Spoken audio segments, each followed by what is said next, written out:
เอาฟรีชุดฟรีสัตว์ฟรีโมเดลคือយើងបាទបងចង់ដឹងពីរបៀបលេងយកមុនគេអោគ្នាបាទអញ្ចឹងបងកុំភ្លេចចូលទៅនេះឲ្យចប់នោះគ្នាយើងបាទអូខេគ្នាយើងណាដែលចង់ដាក់ពេចបងប្អូនអរគ្នាកុំភ្លេចនៅ website អាចារ្យ store ទាំង website ទាំង page មានស្រាប់នៅក្នុង comment អូខេសួស្តីគ្នាបាទខ្ញុំបាទ Key Gaming ម្ដងទៀតហើយ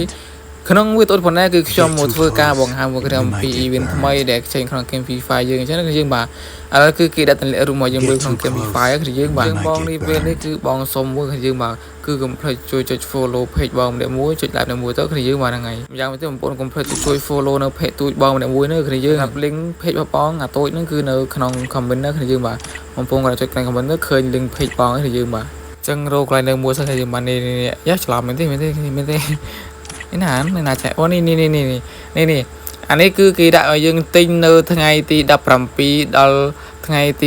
27ខែនឹងឯងគ្នាយើងបាទហ្នឹងហើយត្រៀមខ្លួនទាំងអស់គ្នាណាគ្នាយើងបាទ event free រៀង free តែម្ដងគឺលេងយក free តែម្ដងមានដូចជាសัตว์មានដូចជាខោអាវអញ្ចឹងណាគ្នាយើងទៅពេជ្រស្វាយក៏គេចិត្តតម្លៃមួយដែរទី18នេះគ្នាយើងត្រៀមខ្លួនឲ្យទៅហើយអាការក្លែងយកអាសัตว์ free នេះគឺបងប្អូនចាំគេតម្លៃមួយខ្ញុំធ្វើវីដេអូប្រាប់អញ្ចឹងណាគ្នាយើងហើយពេលភ្លាមគឺខ្ញុំធ្វើវីដេអូប្រាប់អំពីក្បួនយោខោថ្មីអញ្ចឹងណាគ្នាយើងបាទធ្លាក់មកជុំគ្នាអញ្ចឹងគឺយើងទិញអូសបាយលេងហើយរបស់ថ្មីច្រើនមែនទែន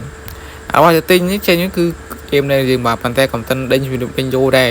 អញ្ចឹងដល់ពេលដែលវាចេញខ្ញុំនឹងប្រាប់ណោះអញ្ចឹងណាគឺយើងបាទហ្នឹងហើយចាំពេលវាចេញពេញទិញខ្ញុំធ្វើវីដេអូប្រាប់ជាគ្នាយើងអញ្ចឹងណាពីការលេងយោអញ្ចឹងណាយើងបាទ